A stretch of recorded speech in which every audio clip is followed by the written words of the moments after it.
article regarding red light camera tickets? Just in case you don't, back in 2011, LA Times revealed that those red light camera tickets have nothing to do with the DMV, and the fines are just voluntary. Soon after the story came out, the camera program was terminated. Then, how did I get the ticket? Well, some cities didn't remove the cameras, and Beverly Hills was one of them. But the system was the same. But what they don't want you to know is that the tickets are ignored by the courts and considered as voluntary as long as you ignore them completely yourself. Did I ignore it? Absolutely not! Oh. Madam Toastmaster, fellow Toastmasters, and most welcome guests. I have to tell you something. I love John Grisham's legal stories. I love court TV dramas, even Drop Dead Diva. I love People's Court and Judge Judy. So receiving this ticket is something like that, receiving a personal invitation to the red carpet of courtroom without committing a crime. Before I went on the red carpet, I did some research on what kind of questions might be asked and how I should best answer them. There is a website called Highway Robbery that explains what to do step by step along with real life examples. I checked It's Not Me section. The officers may intimidate, mislead, or trick you, but you don't have to finger the driver if you don't want to. I was ready. I was confident. I practiced my line. Your Honor, I'm exercising my right to remain silent. With only that line, I went to the Beverly Hills Supreme Court. After the security check, I followed some people to some windows. When my turn came, a woman at the window asked me, "What would you like to do today?" I didn't expect that question. It didn't seem to be the right time to remain silent. I would like to fight. Would you like to fight? She looked at the ticket that I handed to her, and she said, "Miss, you don't want to fight. This is not you. You just need an arraignment. The judge will dismiss you." Okay, I don't want to fight. Who wants to fight? Can I see the judge now? No, you can't. You have to come back later. This clearly wasn't my red carpet day. A few months later, the day had finally come to my red carpet close-up.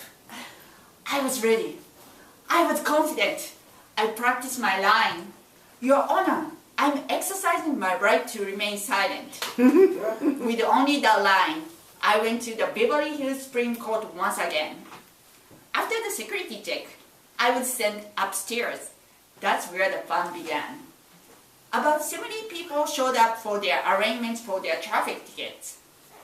First, we had to watch a video. It was dreadfully boring. The judge in the video needs Toastmasters. There was no vocal variety. There was no humor. He didn't even try to engage with his audience. He lost me after a few minutes. While we were watching it, the judge walked in. As soon as I saw her, I was thrilled. It was Judge Revelle. Do you know who she is? You guys need to watch TMZ. She's the one who sentenced Lindsay Lohan to 90 days in jail. She's the one whom Lindsay used the B word to. This is way better than Judge Judy. No offense, Judge Judy, I do love you. As soon as the video finished, she started off by saying, "Good morning, everybody. I saw some of you dozing off during the video. You should buy the DVD so that you can sleep better at night." Then she continued, "I need to warn you with something first. Please do not use a cell phone in my courtroom.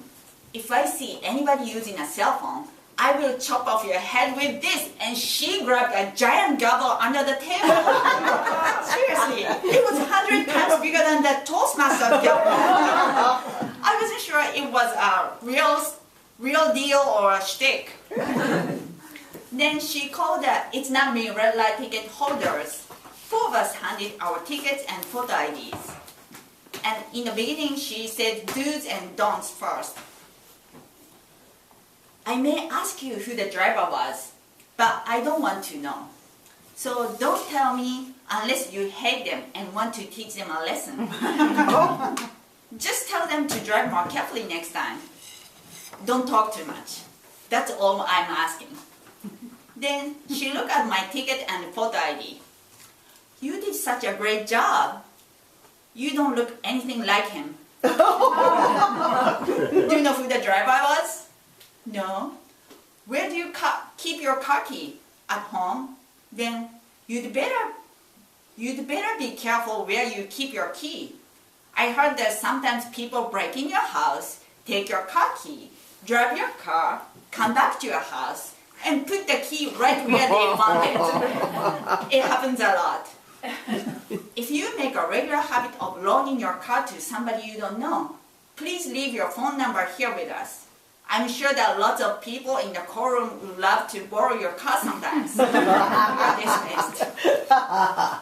Now, you must be curious to know who the driver was. Well, I'm still exercising my right to remain silent.